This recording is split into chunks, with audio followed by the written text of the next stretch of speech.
Welcome, everyone, to another episode of Yes, the Real Story, where we like to get our viewers to, one, think for themselves, two, ask questions. What question? Where'd the money go? Okay, who's got the money? Who presented and provided the money? Following the money. Yes, yes, yes. Good thing to do. Okay, because words to remember, words to live by. Anything we subsidize, we shall control. Tonight, hey, first off, I want to show you a really cool shirt, okay? Unite for Globalism. That's right, Barry Soetoro. Yeah, wasn't he from, let's see, Malaysia? Isn't that where he got adopted? Gee, changed his citizenship. That's a whole other story. But anyway, you know him as Barack Hussein. Anyhow, tonight we have a good show for you. What do I got for you? I got you this one, I'm going to call it, Can You Sell Tyranny? What does it take? You know, are you a good salesman? Were your parents good salesmen? Did you know a good salesman? You know, could they sell you tyranny? That was, you know, that's where I'm going with tonight's show. So anyway, here we go. Let's go with, do you recognize propaganda? You know, it's funny. There are many people in this community in Sharon who came from the Soviet Union, Russia. And they were smart enough to realize that a lot of times what they saw and what they read, whether it was in Pravda or whatever, okay, was government propaganda. Nowadays we have what? We have the TARP funds going to what? Give money to MSNBC and to General Electric via, you know, for just good old NBC and stuff. But once again, a lot of Americans, let's say Sharonites, they don't recognize the propaganda. But we're going to hopefully, you know, I don't know, shed some light on it. And so maybe you can, as homework, find out what does behavioral placement mean and who coined it and when did they use it. So here we go. My next one for you is just a thought, remember, because you just went through these wars based on the false flag terrorism, false flag being a CIA, you know, term. That's when they blame it on someone else. You were told it was guys with turbans in caves, right? That's right. Don't forget 9/11, because we have a clock to remind us that people were murdered on that day, yet we had no investigation. But we did set up a Warren Commission, they called the 9/11 Commission, whole nother story. But did Hitler, did he do this? And let me ask you if Bush and stuff did that. Did he embed journalists with the army? So we went across, you know, the deserts and we blew stuff up. We already got Geraldo Rivera in the tank. It's very smoky here. Oh, that might be a Scud missile. Oh, everybody duck and cover. You know. Did Hitler embed journalists? That's the question for you. Did Hitler only bring the troops back at night and unload the trains with the dead bodies at night? Did we? That's a whole other thing. But the propaganda thing. Here's where it starts going. Here, show them the picture. And this is, yeah, they admitted they were spending more than $1 billion on propaganda. This is Bush. And I remember it got up to $1.6 billion. But here's another one. Don't believe me. This was headlines for anybody who wanted to maybe follow the money.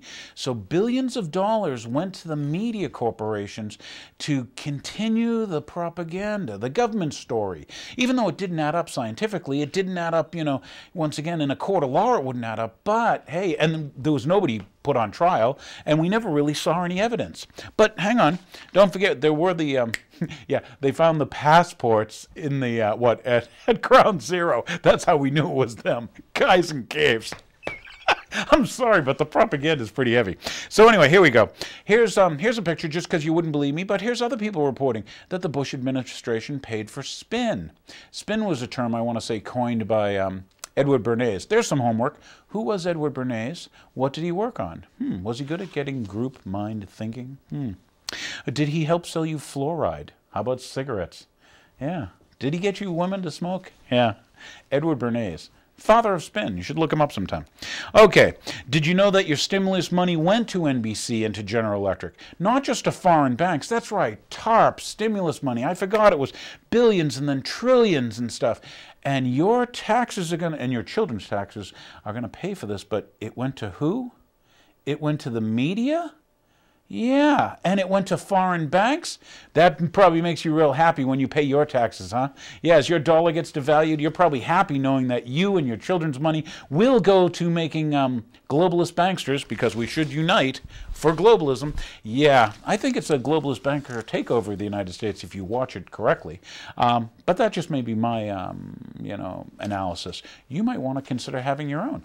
Okay, so anyway, here we go. Here's a little video for you, because the propaganda spin was rather interesting. Watch how they spin this. During Katrina, when they confiscated U.S. citizens' firearms in high and dry areas of of New Orleans. What else was going on is this is when we found out that they had clergy response teams. More homework. What's a clergy response team? Here's a video just so you know.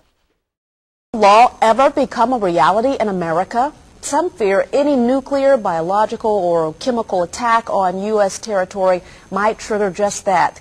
And as KSLA News 12's Jeff Farrell discovered, the clergy would help the government with potentially their biggest problem, us. From my cold, dead hands. Charlton Heston's famous declaration captures a truly American value, the overarching desire to protect our freedoms. But gun confiscation is exactly what happened during the state of emergency following Hurricane Katrina in New Orleans. U.S. troops also arrived, something far easier to do even now thanks to last year's elimination of the 1878 Posse Comitatus Act. That forbid U.S. troops from policing on American soil. If martial law were enacted here at home, like depicted in the movie The Siege, easing public fears and quelling dissent would be critical. And that's exactly what the Clergy Response Team, as it's called, helped accomplish in New Orleans. Jeff, the primary thing that we say to anybody is let's cooperate and get this thing over with, and then we'll settle the differences once the crisis is over. Such clergy response teams would walk a tightrope between the needs of the government versus the wishes of the public. In a lot of cases, these clergy would already be known in the neighborhoods in which they're helping to defuse that situation. For the clergy, one of the biggest tools that they will have in helping calm the public down or obey the law is the Bible itself, specifically Romans 13. Because the government is established by the Lord, you know, and that's what we believe in the Christian faith. That's what's stated in the Scripture. Civil rights advocates believe the amount of public cooperation may depend largely on how long they expect a suspension of their rights might last. Jeff Farrell, KSLA News 12 reporting.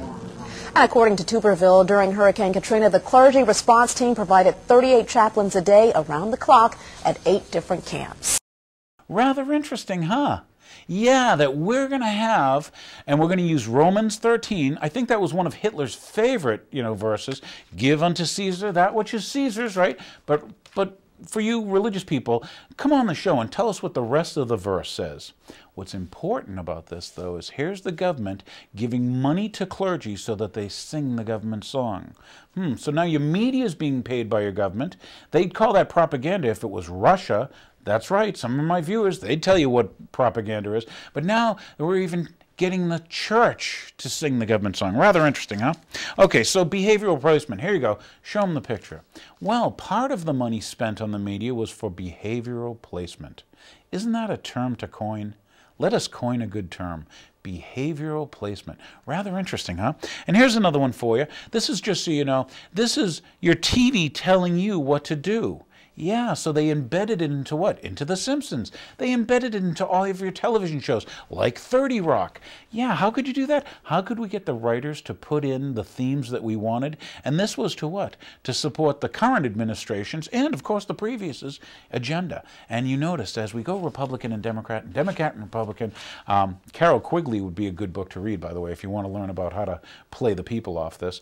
But wasn't he with Georgetown University? Wasn't he Bill Clinton's mentor? That's a whole other story for another time. But once again, behavioral placement, the television, that great programming box. And this one I always tell the viewers. I said, well, why do the people who write it, why do the people who produce it, and why do those who distribute it, why do they all call it programming? Just a thought, because you're a thinking audience.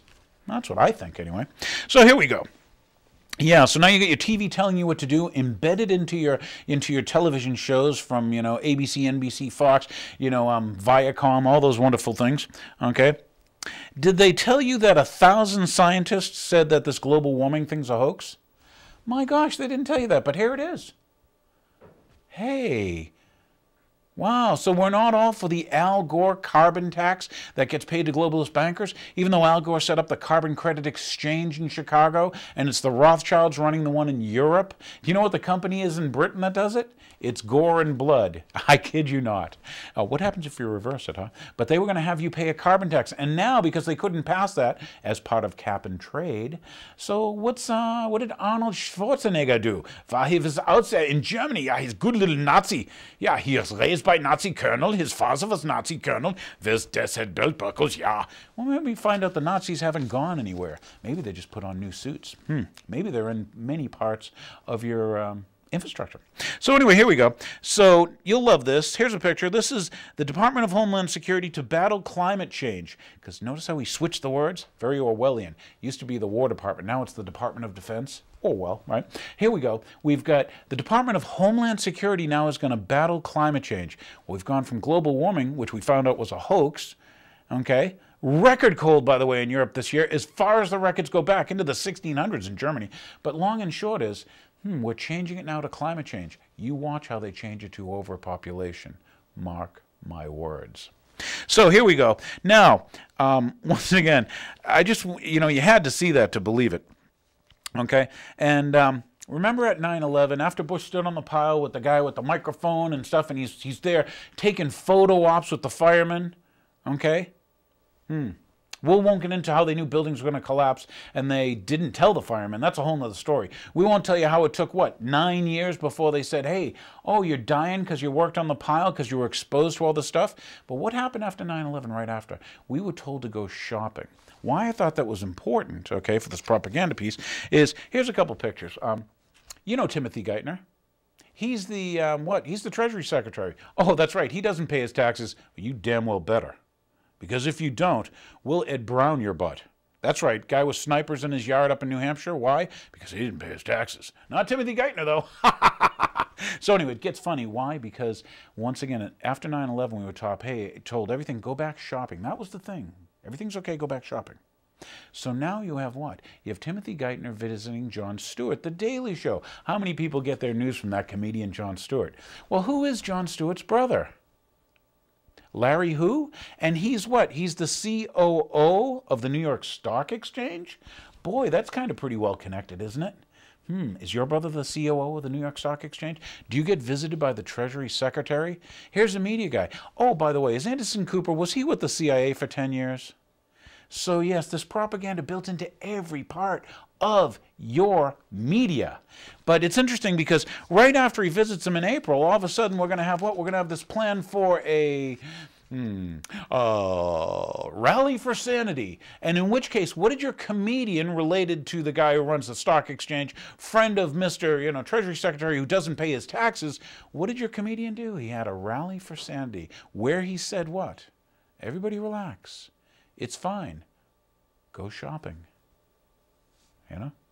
Give up, GI. Put down your guns, GI. How about some of you World War II veterans who fought in the Pacific? Remember Tokyo Rose?